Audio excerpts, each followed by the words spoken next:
resiko gagal bayar di Akulaku dan Kredivo per September 2023 atau di akhir tahun 2000. Resiko gagal bayar di Kredivo, gagal bayar atau telat bayar, tidak mampu bayar di Kredivo, resikonya hampir sama dengan Akulaku tadi. Halo, assalamualaikum warahmatullahi wabarakatuh. Selamat sore menjelang malam buat teman-teman semuanya, khususnya yang sudah ada di YouTube Solusi Utang MB. Bagaimana kabar teman-teman hari ini? Ya, saya berharap teman-teman selalu sehat, tetap berpikiran positif, walaupun saat ini kita masih dilanda dengan yang namanya jatuh tempo, telat bayar, gagal bayar. Tapi tenang aja, Solusi Utang hadir setiap hari kok, bahkan sampai 2 atau 3 video per hari khusus buat Anda, dan mudah-mudahan itu bisa menseimbangkan semua rasa takut yang ada. Ini banyak banget request, Bang, tolong dibikinin lagi, Bang. Walaupun padahal ya, setiap hari saya membuat tentang video ini. Akulaku dan Kredivo, kali ini ada permintaan, tolong deh Bang gitu loh, yang benar-benar jelas sebenarnya apa sih resiko yang akan kita dapatkan kalau kita galbay Akulaku Kredivo. Ya, ini Anda catat baik-baik. Anda harus catat baik-baik karena pinjol ini, ya, ini adalah pay letter, dua-duanya pay letter, dan mereka juga izinnya multi finance dua-duanya, tapi di bawah mereka ada Asetku dan Credifast yang berjalan di P2P lendingnya. Dan rata-rata banyak orang-orang yang terjebak di aplikasi ini. Akulaku Kredivo rata-rata banyak yang terjebak di sini. Karena mereka itu sudah menyeluruh, sudah hampir ada di semua kota yang ada di Indonesia. Ya, bagaimana kalau kita terjebak di sana? Ya, bukan terjebak juga ya. Ketika kita minjam, kita tidak mampu deh membalikannya. Apa sih resiko yang akan kita dapatkan? Anda boleh simak video ini sampai habis. Tapi ingat buat teman-teman semuanya, silahkan yang mau bergabung, ya yang mau aja, yang nggak mau nggak usah komen-komen deh kalau yang nggak mau, karena yang kita bantu itu orang yang mau dibantu.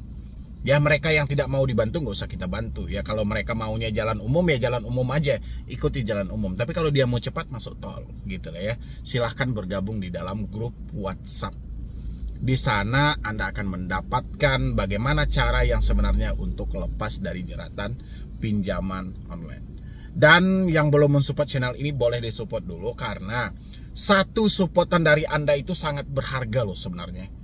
Ya, kalau Anda nge-like video ini atau Anda share video ini, bahkan Anda support channel ini, semua yang Anda lakukan itu juga menjadi amal bagi Anda. Kenapa tidak? Di luar sana masih ada jutaan orang yang saat ini berperang dengan rasa takut karena tidak tahu ada channel Solusi Utang.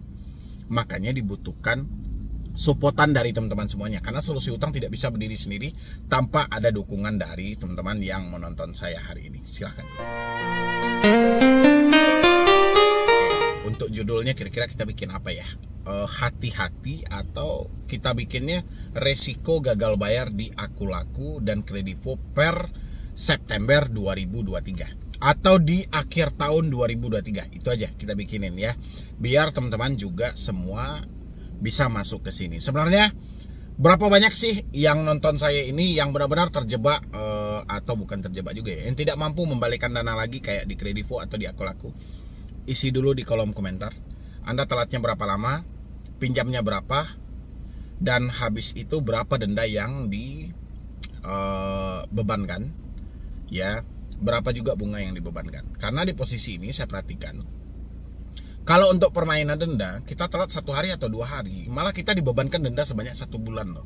Makanya teman-teman agak bingung kan, kenapa kita yang katanya kita cuma dikena denda 7.000 lah, ya, atau kita ambil yang paling simpel deh, Rp1.000, kita dikenakan denda Rp1.000 per hari. Tapi begitu kita telat 1 hari, kita harus bayar 30.000.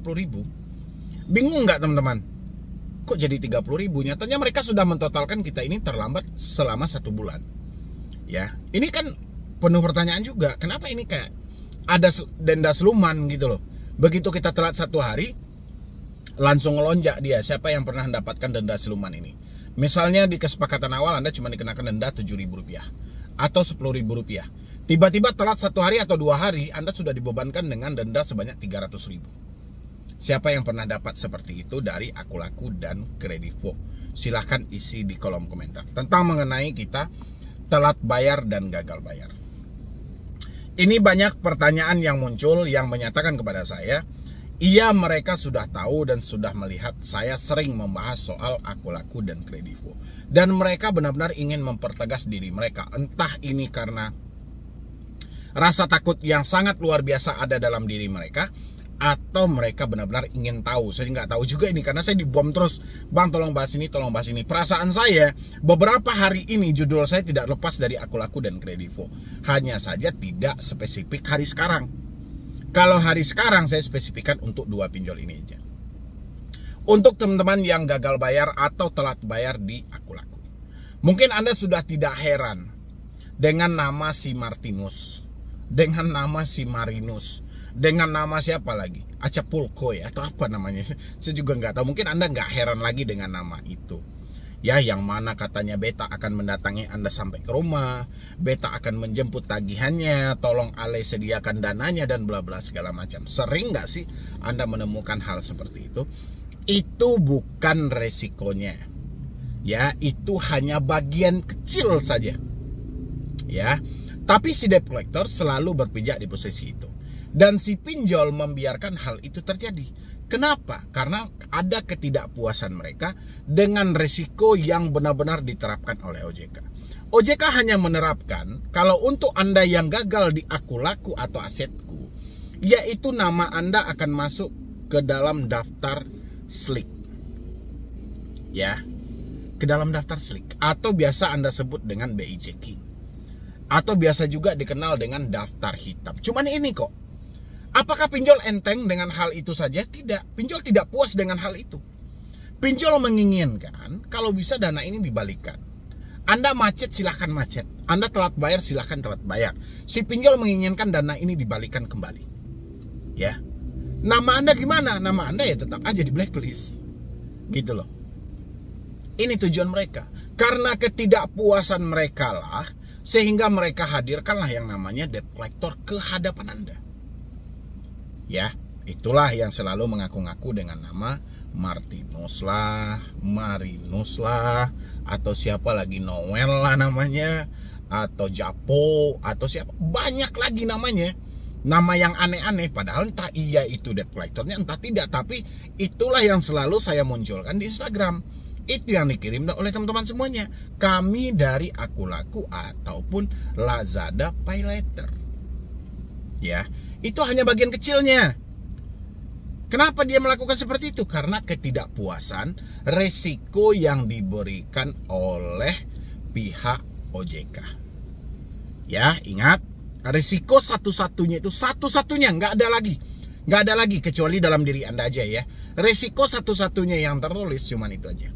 Masuk ke dalam daftar hitam atau BI checking. Kemanapun Anda cari lagi resikonya, nggak ada lagi. Ya, cuman di satu itu aja. Ya, tapi ini karena ketidakpuasan mereka, mereka hadirkanlah Anda pihak ketiga tadi. Untuk mengunjungilah, untuk mendatangilah. Ini mereka hadirkan semuanya. Ya. Kalau mereka hanya menerima dari OJK saja, mereka tidak mau. Ini buat teman-teman semuanya, tolong catat baik-baik. Jadi Anda jangan ragu-ragu lagi nih dalam hal ini. Jangan sampai gara-gara satu pinjol legal ini kayak Aku Laku Anda gagal bayar atau telat bayar, tiba-tiba terjadilah gali lubang tutup lubang. Apalagi terjadi pula misi-misi memperpanjang. Jangan sampai. Anda tahan aja di posisi ini, nggak ada masalah. Ya, atau Anda sedang berdrama dalam pemikiran Anda, saya terjebak di Aku Laku. Saya belum membalikan dana Aku Laku sebesar 2 juta misalnya gitu. Kalau saya telat bayar sampai 1 bulan atau 2 bulan, nanti malah dendanya membengkak. Ingat, ada aturan yang sudah membatasi soal denda dan bunga. Sebanyak-banyaknya Anda cuma boleh ditagih 100%.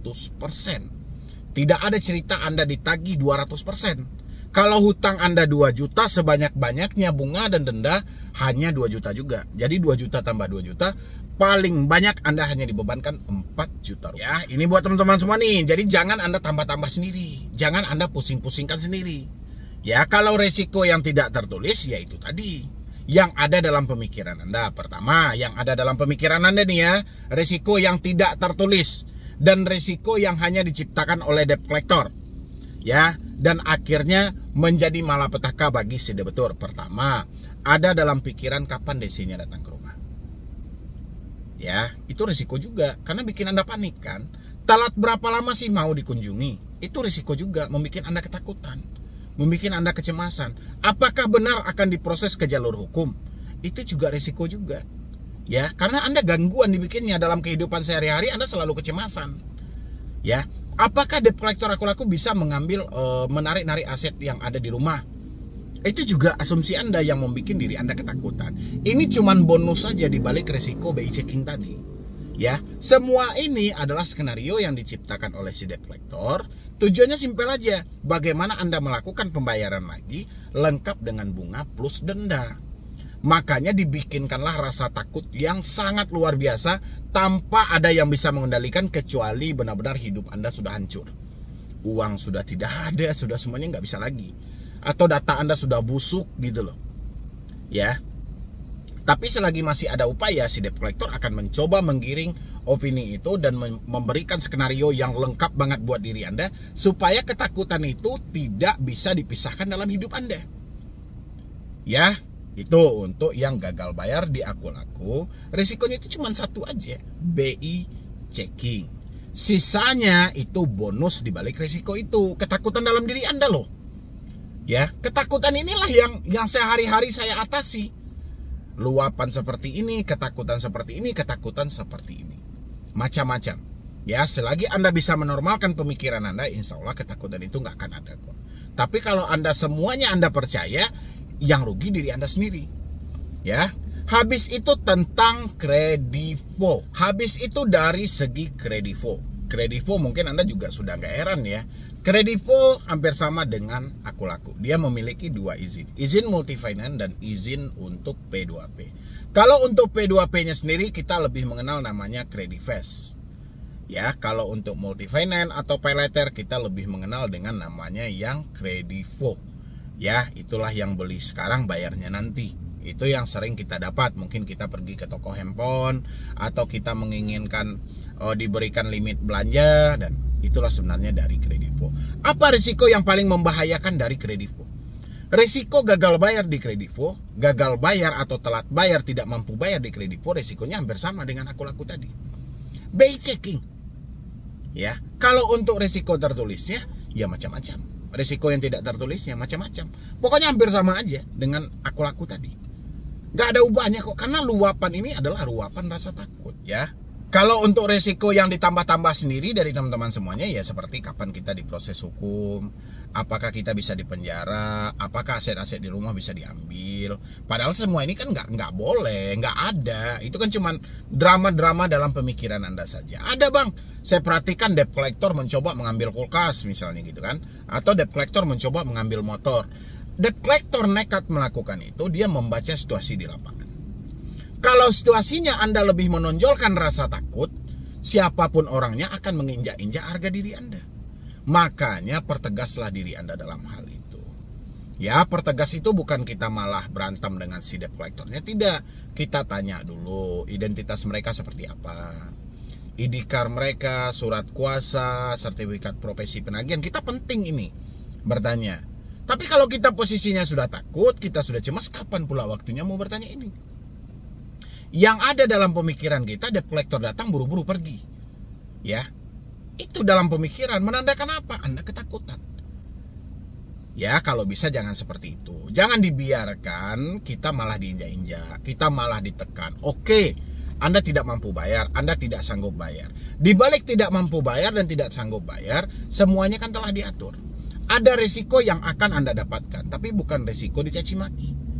Bukan pula Anda harus diancam-ancam. Bukan pula Anda harus ditekan. Tidak ada risikonya yang seperti itu dituliskan OJK. Ya, tidak ada. OJK hanya memberikan opsi, silahkan. Setelah 90 hari pihak pinjol berhenti menagih, tunjuklah pihak ketiga.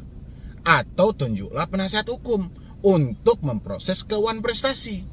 Kenapa si pinjol tidak melakukan proses saja keuangan prestasi? Karena dia tahu akan menghabiskan waktu yang lama dan mempergunakan uang yang banyak. Ya, diambillah pilih opsi pihak ketiga. Kalau pihak ketiga kan mereka cuma maunya gaji UMR doang. Ya, dicarilah yang pengangguran-pengangguran, tidak ada kegiatan, tidak ada pekerjaan, direkrutlah mereka menjadi penagih hutang. Ya, inilah yang berhadapan setiap hari dengan diri Anda. Ya, itu ya buat teman-teman semuanya. Jadi saya berharap walaupun Anda galbainya di Aku Laku, walaupun galbainya di Kredivo, dua ini kan adalah dua pinjol yang sangat besar. Ya, bergerak di PayLater, bergerak di Multifinance, bergerak juga di dana tunai langsung P2P lending gitu loh ya. Tapi ini bukan hal yang harus Anda takuti. Ya, kan kebanyakan orang ini adalah pinjol raksasa. Kita harus bayar nih. Kalau Kredivo saya masih sanggup ini. Kalau Aku Laku saya masih sanggup. Tapi Kredit Pintar tidak. EasyCash tidak. Ada nggak seperti itu? Banyak yang curhat kepada saya seperti itu. Bang, kalau Aku Laku saya akan usahakan. Kredivo akan saya usahakan. Kalau ini tidak. Kenapa? Dia pinjol besar, Bang. Terus kalau besar emang kenapa rupanya? Ya, saya nggak ada masalah dengan kesanggupan Anda. Sejauh Anda sanggup ya kenapa tidak? Anda selesaikanlah. Ya, yang jadi masalah jangan Anda paksakan. Ya, jangan Anda paksakan untuk menggali lubang tutup lubang, menjual aset-aset yang ada, bahkan ya sampai menahan tidak makan, teraniaya istri, teraniaya anak, banyak yang teraniaya. Tapi selagi Anda masih mampu dan keuangan Anda yang lain juga masih bisa memenuhi kebutuhan hidup Anda, ya kenapa tidak? Tapi jangan seperti tadi. Ya, Aku Laku saya bayar, Bang, Kredivo saya bayar, tapi ada kami tidak, Kredit Pintar tidak, EasyCash tidak. Ini kan jadi lucu, saya bingung, ini ada apa? Ya, begitu saya tanya, loh kok gitu? Kok Anda pilih-pilih? Iya Bang, ini pinjol besar. Terus kalau dia besar kenapa rupanya? Ya, kita nggak boleh pilih-pilih hutang. Kalau memang Anda mampu, selesaikanlah. Ya, kalau belum mampu, mana yang paling mampu lebih awal? Kalau nggak mampu semuanya, ya sudah galbain aja, jangan dipaksakan. Yang penting, jangan ada inisiatif yang niat Anda semulanya ingin menyelesaikan hutang-hutang, tapi Anda malah berhutang kembali. Jangan ada ya niat yang seperti ini. Itu aja saya tanamkan. Kalau Anda mencari dari risiko gagal bayar di Aku Laku dan Kredivo per September 2023, kurang lebih risikonya seperti itu. Untuk yang tertulis. Kalau untuk yang tidak tertulis, itu banyak banget. Skenario yang diberikan oleh debt collector itu banyak banget. Makanya kita diberikanlah kepala untuk menimbang semua ucapan yang ada. Ya, untuk teman-teman semuanya, kurang lebih mungkin dari saya cuma itu aja dulu. Mudah-mudahan kalau ada lagi yang mau kita bahas, nanti saya akan bikinkan videonya. Dan sebenarnya masih panjang lagi sih perjalanan Anda dalam galbai ini. Karena setiap hari orangnya gonta-ganti. Walaupun yang mereka tanyakan semuanya hampir sama. Tapi korbannya gonta-ganti. Ya, dan saya juga berharap kedepannya teman-teman kalau mau minjam, pikir lagi sampai 2 kali, 3 kali, 4 kali, bahkan berkali-kali sebelum Anda menggunakan pinjaman online. Selain bunganya yang besar, ada cara penagihan yang tidak manusiawi. Anda boleh pertimbangkan lagi dengan matang sebelum ada niat ingin meminjam uang di pinjaman online. Ya, yang lain boleh isi komentarnya di dalam kolom komentar, atau Anda juga boleh lanjut ke dalam Instagram saya @medibroni, atau melalui email juga boleh, medibroni091@gmail.com, atau bisa di nomor yang ada di layar. Dan yang mau bergabung di grup WhatsApp, nggak usah ragu-ragu, nggak usah takut-takut juga, jangan takut rugi gitu loh. Modalin dulu baru dapat untung gitu ya. Gabung di grup WhatsApp saya, kita berdiskusi dan nanti kita ada Zoom dan kita bertatap muka secara langsung. Bagaimana seharusnya untuk Anda lepas dari jeratan ini, ya. Jadi sekian dulu dari saya, Medibroni. WhatsApp.